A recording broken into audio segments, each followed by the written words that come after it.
Yo, what's up everyone? My name is Dominique Columbus. I feel like it's really important to understand like it's not about how long you've been alive, but it's how long you've been paying attention. So that's definitely a huge part of my mentality.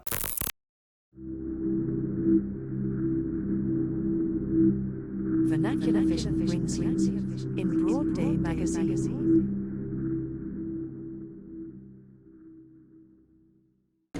Brotherhood series. The 5-Star Faces Lifestyle section. Greetings. I am Vanessa, a social construct who asks people questions about life and society. Today, my makers and I will interview Dominique Columbus, a world-class actor from California. Yo, what's up everyone? My name is Dominique Columbus and you're with me in Broad Day.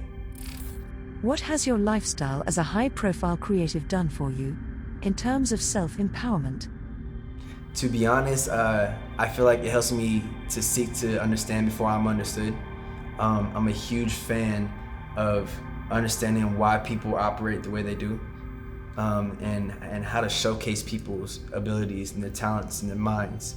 As an actor and a filmmaker, I have to be aware of the psychology of how people move, the choices, a lot of their whys behind their intentions, So that's why I feel like my lifestyle just allows me to seek to understand before I'm understood, because I'm walking in with not trying to impress other people or getting to, or having people to want to understand me right away. I like to keep things organic, What mentality has your career given you? And how does this mentality help you to conquer adversities in life? I feel like it's really important to understand like it's not about how long you've been alive, but it's how long you've been paying attention. So that's definitely a huge part of my mentality. I feel like you can speed up your learning curve in so many different ways just by learning from other people's stories, other people's mistakes, reading books, getting knowledge, understanding that you don't have to hit your head so many times just to learn a lesson. To me, that's just took me light years ahead of what I ever thought I'd be doing. During the era of COVID-19, what are the biggest hurdles that you've been personally met with? Before COVID, I was active, Like, I ain't gonna lie, I was mad active when it comes to on the acting side of things, just in terms of working, and definitely when it comes to building with my network. I was involved with throwing a lot of massive events, some of the biggest parties in LA, throwing these insane parties in the hills, just being able to bring all kinds of people in the industry together in order to build, so I've been able to accumulate so much growth in the past couple years before COVID, and then when COVID hit, everything stopped, especially when it comes to my main line of work, acting and filmmaking. COVID-19 put an abrupt end to movie making. All the productions were done. They stopped completely, So that was definitely a hurdle that I know me and a lot of other people in the industry had to get over. But the amazing part about it is it allowed me to slow down, allowed me to get out of the rat race, because I was going out every weekend doing something. Not always, it doesn't always have to be partying, but if I was partying, I'm not out there getting drunk. I'm actually building with the owners and the CEOs and some of these power playing people that can really make massive change, So it was really more of a strategic way to go out and not only build what I have going on, but to also help other people build what they have going on, because I'm a big fan of, if you're able to provide value, a lot of value will be provided back to you. So when COVID hit, it allowed me to really slow down and cut off a lot of the unnecessary strings that weren't aligned with my heart, because my heart is in acting and filmmaking, and that's what's brought me everything that I've been able to do as of now. That's what's got me into the rooms, the doors I've been in, to the situations I've been in, the people I've been able to build with, all because of where my heart's been in originally, So it allowed me to slow down and really re-fall in love with my craft. And the biggest thing that I really got from it too was understanding what my value was and understanding what my purpose was. Looking back on your life, when would you say is the most critical point in forming who you are, in terms of standing out and pursuing your dream? For me, there's been two huge critical points in my life that have been like game changer. The first one was when my dad actually inspired me to go to LA Film School. You know, coming out of high school, I was just going hard when it comes to acting. I was majoring in theater, I was studying at Meisner, I was taking all kinds of workshops, courses, just really diving in head on to acting, and only acting. My dad one day came to me and had a conversation and was like, yo, I really think that like you should check out this film school because you can write your own ticket in this town. You can learn how to write, direct, produce, and star in your own projects without having to audition for the rest of your life. So I checked out this school and it literally inspired me so much. So I went there and ended up graduating from there. And literally it's been like a huge advocate to everything I'm doing because I wasn't around a lot of filmmakers. You know, I don't think that you need to go to film school in order to be a great filmmaker. I think you just need to be around the energy, and I wasn't around the energy. So for me, that was a way to get around the environment to really excel in, you know? Another critical point for me was when I booked my first show, Ray Donovan, you know, my breakout role. My life changed completely 180. I was blessed to be on a set full of juggernauts. You got John Voight, who's won an Oscar. You got Liev Schreiber, Eddie Marsan. All these people are Emmy-nominated actors. These guys have been in the game for decades. And to be able to sit there and work with these juggernauts, I'm calling juggernauts because they've been in the game for a minute, to be able to sit there and work with these juggernauts, I feel like it sped up my learning curve in so many different ways. And again, like I said prior, it's not about how long you've been alive, it's about how long you've been paying attention. Being on Ray Donovan, I was blessed to see what high level acting, filmmaking is and how the production needs to be run. You know, I got to see the full ins and out of it in terms of like how we moved on set, you know, how the production was being handled on the daily, what they were doing with us on our schedules. And it was just really amazing to be part of a set that was a family as well. So it really gave me a lot of opportunities. It opened up a lot of doors for me. All the years that I've been put in and all the nights that I've been going to classes and you're not making money for, you know, investing this time into your craft, and then to finally get an opportunity that is life-changing, like that's what we all strive for, you know? So that was like a huge critical moment for me and what helped me gain more confidence in the vision and the growth, you know, of what I want. To anyone at a similar point in their life, what would you say matters most? One of my castmates, Eddie Marsan, on Ray Donovan, gave me one of the best advice ever. Because this guy, man, he is such an extraordinary actor. And I was baffled on how well he was able to balance out his life, you know? When we were filming on Ray Donovan, on a weekly basis, he would fly back out to London just to make sure his family was good. He has kids, you know, he's a really amazing family man, you know, amazing father, amazing husband. And he really just like has like a solid foundation that I really respected. And I asked him one day when we were on set, I was like, how do you balance all this? Like, you're working so much, you're doing this movie here, you're doing Ray Donovan right here, obviously, you're just flying back and forth from America to London on a weekly basis. Like, how do you balance all this? And he was like, Dom, one of the best things I could recommend to you is have an ordinary life, but extraordinary career. A lot of times, people are trying to have extraordinary lives, but ordinary careers. And it really blew my mind.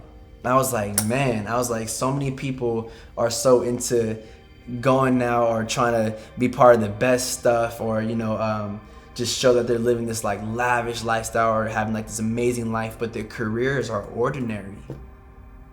They're not providing real value, or they're not really making as big as of an impact as they could if they applied themselves. And I would recommend that to anybody else, you know, just have an ordinary life, have an extraordinary career, focus on daily improvement, focus on, you know, how can you be better the next day and the next day and the next day and the next day, because then it'll just add up, and next thing you know, you're gonna get an opportunity and you're gonna be prepared for it, and it's gonna take you beyond your imagination. Like, it sounds cliche, but it's facts.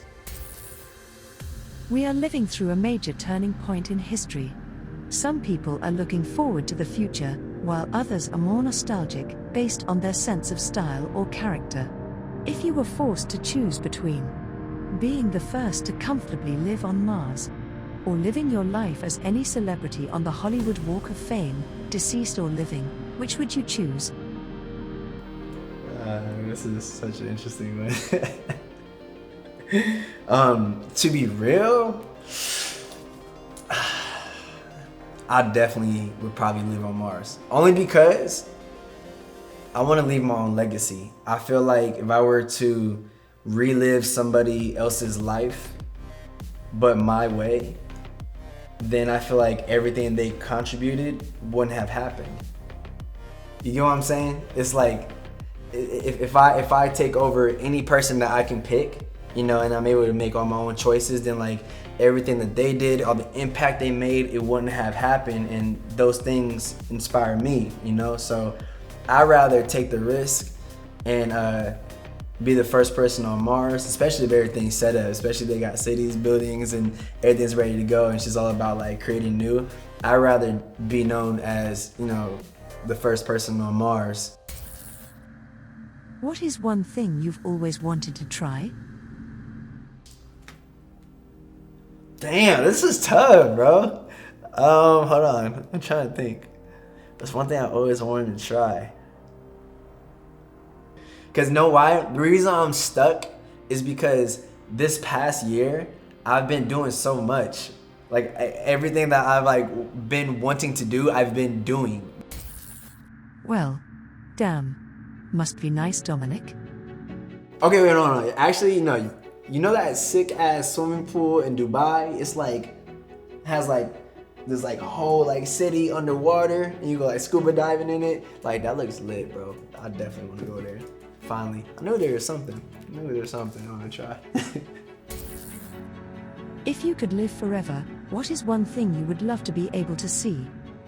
If I was immortal, something I would love to see is the world to get to a point where there's no longer a lack of trust and no longer a lack of love, because a lack of trust causes implications. It can cause wars, it can cause so many different ways of separation, you know? So for me, that's something that I would love to see us get to at some point in life. Maybe not in my lifetime, but you know, at some point in human history. If there were no social media tomorrow, what would people do? They flip the fuck out, alright? And I ain't gonna lie, I'd flip the fuck out too. Cause you know why? Social media allows a lot of people like myself to make so many power moves, you know? For all that just to be gone in one day, yeah, I definitely think a lot of people will be mad, you know? A lot of people are making a full-time living off of that, you know?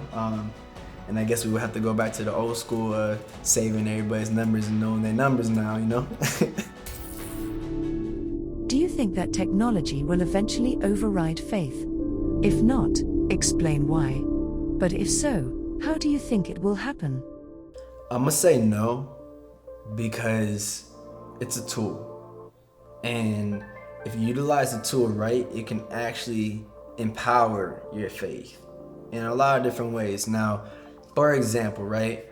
Growing up, you know, I was never really one to like read the Bible because I was just too anxious, you know, like it was hard for me to process the words, the stories, you know.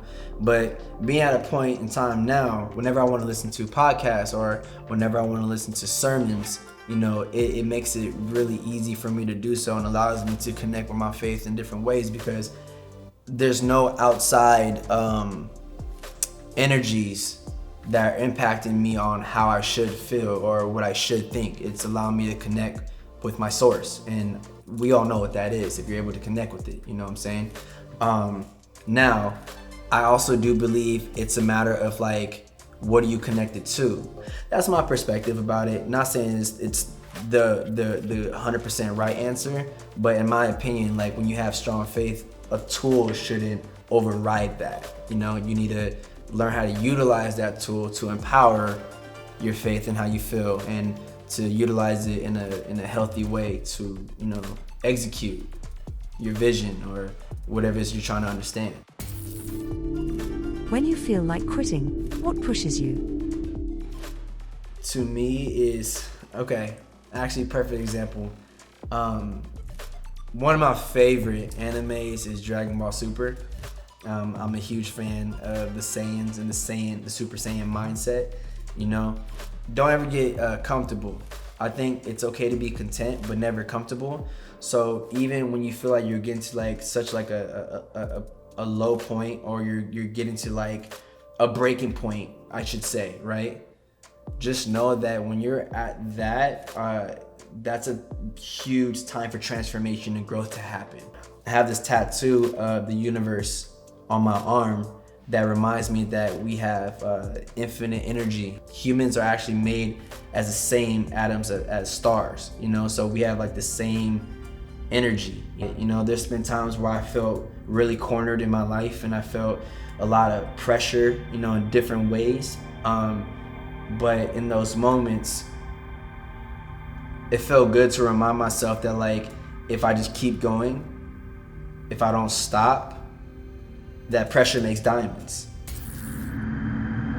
Module complete.